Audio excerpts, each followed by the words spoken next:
Welcome to NeuroDivergent by Design, a podcast for creatives, deep thinkers, and anyone navigating life a little differently. I'm Debbie, and each week I'll be sharing honest conversations, gentle strategies, and real experiences to help you create a life that works with your brain, not against it. Hi everyone, and welcome back to NeuroDivergent by Design. I'm so glad you're here. Today's episode is a really important one, and it's something I think so many of us carry quietly without even realising it. We're talking about this idea that we're lazy, that we're not doing enough, that we should be able to do more, that everyone else seems to manage life just fine. So why can't we? But what if that's not the truth?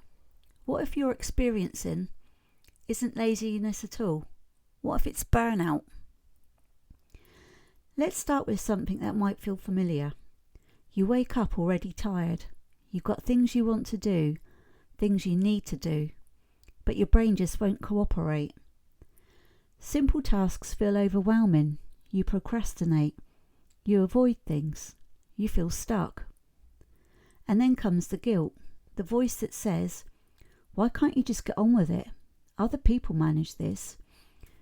You're just being lazy." I've had that voice. For years I genuinely believed it. I thought I lacked discipline.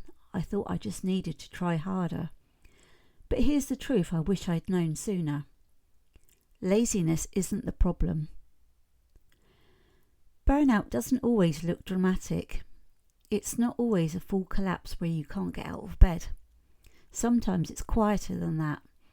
It looks like constant exhaustion even after rest, struggling to focus on things you normally enjoy, feeling overwhelmed by small tasks, avoiding things because they feel too much, losing motivation, not because you don't care, but because your brain is overloaded.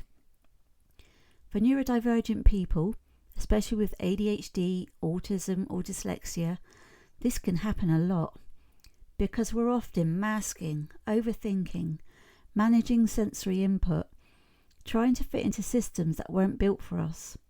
That takes energy, a lot of energy. This is something I've really come to understand through my own experience. When you're neurodivergent, burnout isn't just about doing too much. It's about doing too much in a world that doesn't match how your brain works. So you're constantly pushing yourself to keep up, forcing focus where your brain resists, navigating overwhelm quietly, trying to meet expectations that feel impossible. And eventually, your brain says, no more. Not because it's failing you, but because it's trying to protect you. So the freeze response, and this one matters. This part was a huge light bulb moment for me. When your brain is overwhelmed, it doesn't always go into fight or flight. Sometimes it freezes. And that freeze can look like scrolling instead of starting, sitting and staring, not knowing where to begin, avoiding tasks completely, feeling stuck even when you want to take action. From the outside, it might look like laziness, but inside, it feels like being trapped. I want to share a bit of my own experience here because this is something I've lived through. There have been times when I've sat there thinking, why can't I just do this? I had things I wanted to create, ideas I was excited about, plans I genuinely cared about, and yet I couldn't start. Or I'd start and then feel completely drained, and I used to beat myself up for that. I thought it meant something about who I was, but now I see it differently. It wasn't laziness. It was burnout. It was my brain saying, I need a break. This is too much. I can't keep going at this pace. So let's gently challenge that label. Instead of saying, I'm lazy, what if you asked, am I overwhelmed? Am I mentally exhausted? Have I been pushing too hard? Because when you ask better questions, you get kinder answers. And that changes everything.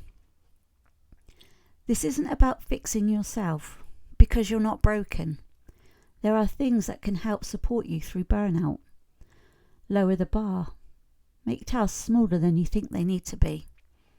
Rest without guilt. Real rest, not I should be doing something else rest.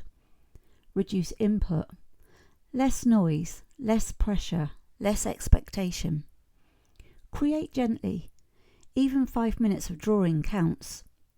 Give yourself permission to go slower than everyone else.